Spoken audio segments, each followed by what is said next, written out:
Inanunsyo ni Japanese Prime Minister Fumio Kishida ang kanyang intensyon na magbitiw sa kanyang pwesto. 自民党が変わることを示す、最も分かりやすい最初の一歩は、私が身を引くことであります。私は来たる総裁選には出馬いたしません。総裁選を通じて選ばれた新たなリーダーを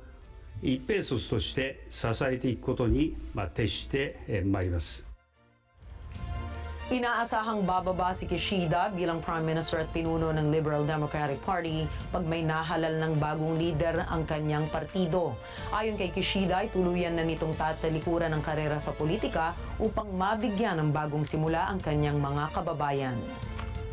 今回の事案が発生した当初から思い定め心に帰してきたところであり、当面の外交日程に一区切りがついた、この時点で私が身を引くことでけじめをつけ、総裁選に向かっていきたいと考えています。Bumaba sa 15.5%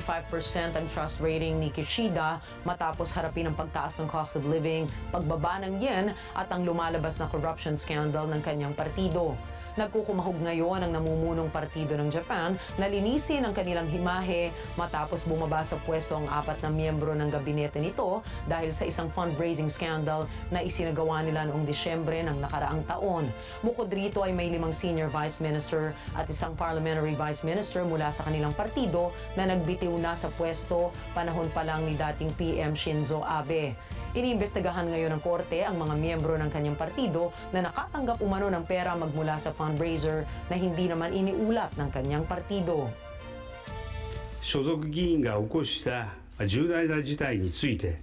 組織の長として責任を取ることにいささかの躊躇もありません。